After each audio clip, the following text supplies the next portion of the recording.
வணக்கம் நண்பர்களே. கருவிலுள்ள குழந்தைக்கு இதய துடிப்பு எப்போ வரும், எப்படி தெரிஞ்சுக்கிறது, எவ்வளோ நாள் ஆகும் அப்படின்றது ரிலேட்டடான வீடியோஸ் நம்ம நிறைய அப்லோட் பண்ணியிருக்கோம் நம்ம சேனலில். ஆனாலும் நம்மளுடைய சப்ஸ்கிரைபர்ஸ் இன்னும் ஒரு சில டவுட் இருக்குது அப்படின்னு சொல்கிறதுனால திரும்பவும் நம்ம அவங்களுக்கு கிளாரிட்டி பண்ணுறதுக்காக அந்த கருவுக்கு இதய துடிப்பு எப்போ வரும் அப்படின்றத டீட்டெயிலாக அந்த வீடியோவில் பார்க்கலாம்.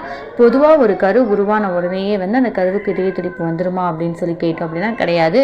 ஒரு கரு அப்படிங்கிறது ஒரு செல்லாக உருவாகும். அதுலேருந்து ஒரு குழாய் வரும், அதுதான் இதயம். அது துடிக்க ஆரம்பிச்சு அதிலிருந்து இரத்த குழாய்கள் மூலமாக ஒவ்வொரு உறுப்புகளுக்கும் போய் ஒவ்வொரு உறுப்புகளும் அதுக்கப்புறம் தான் உருவாக ஆரம்பிச்சு அந்த 3வது மாத இறுதியில் தான் ஒரு குழந்தை, அது ஒரு கருவில் ஒரு குழந்தை அப்படிங்கிறது உருவாகும். அதுக்கு அடுத்தடுத்த மாதங்களில் தான் உடல் உறுப்புகள் வளர்ச்சி அடையும் 10 மாதங்கள் வரையும்.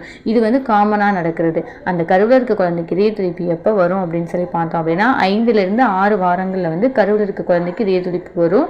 ஒரு சின்ன ஒரு குழாய் மாதிரி தான் இதயம் இருக்கும், அதில் தான் இதய துடிப்பு வரும். அதாவது இதை நாட்களில் சொல்லணும் அப்படின்னு சொல்லி பார்த்தோம் அப்படின்னா 45லிருந்து 46வது நாள், 45-46வது நாளில் கருவில் இருக்க குழந்தைக்கு இதய துடிப்பு வரும்.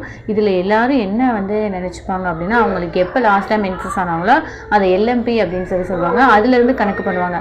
5 வாரம் ஆயிடுச்சு, 6 வாரம், 7 வாரம், 8 வாரம் ஆயிடுச்சு, 45-46 நாள், ஏன் 50-60 நாள் கூட ஆயிடுச்சு, இன்னும் கருவில் இருக்க குழந்தைக்கு இதய துடிப்பு வரலை அப்படின்னு சொல்லி கவலைப்படுவாங்க. அப்படி பட வேண்டியதே இல்லை. ஏன் அப்படின்னா நீங்கள் எப்போ மென்சஸ் ஆனீங்களோ அதை கால்குலேட் பண்ணக்கூடாது. உங்களுக்கு உங்களுடைய மாதவிடாய் சுழற்சி முடிஞ்சு கருப்பையிலேருந்து கருமுட்டை வெளிவந்து அதோட விந்தணு இணைந்து அதுக்கப்புறம் தான் ஒரு கரு உருவாகும்.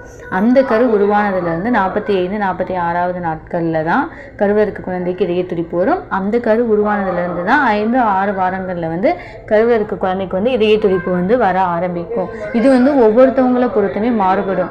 அவங்களுக்கு கரு உருவான நாள், அவங்களோட மாதவிடாய் சுழற்சி, இது எல்லாமே பொறுத்து அவங்களோட உடல் அமைப்பு, உள்ள இருக்க கருவோட வளர்ச்சி, இது எல்லாத்தையுமே பொறுத்து ஒரு சிலருக்கு கரெக்டாக 6 வாரங்கள், LMPலேருந்து 6 வாரங்களில் கரெக்டாக தெரியும். ஒரு சிலருக்கு 8 வாரங்கள், ஒரு சிலருக்கு 10 வாரங்கள் வரையுமே ஆகும். அதனால் நீங்கள் பயப்பட வேண்டியதே இல்லை. 12 வாரங்கள் வரையும் கூட, அதிகபட்சமாக 12 வாரங்கள் வரையும் கூட நீங்கள் வெயிட் பண்ணி பார்க்கலாம். அந்த வெயிட் பண்ணுற டைமில் நல்ல ஃபுட்டு, அப்புறம் ரெஸ்ட் எடுத்துக்கோங்க. Vitamin C and iron and folic acid இந்த ஃபுட் எடுத்துக்கிட்டு iron and folic acid supplement எடுத்து ரெஸ்ட் எடுத்துக்கிட்டு நீங்கள் வெயிட் பண்ணிங்க அப்படின்னாலே கருவில் குழந்தைக்கு இதய துடிப்பு வந்துடும். இன்னும் இது ரிலேட்டடாக ஏதாவது டவுட் இருந்தது அப்படின்னா கீழே கமெண்ட் செக்ஷனில் கமெண்ட் பண்ணுங்கள். நன்றி.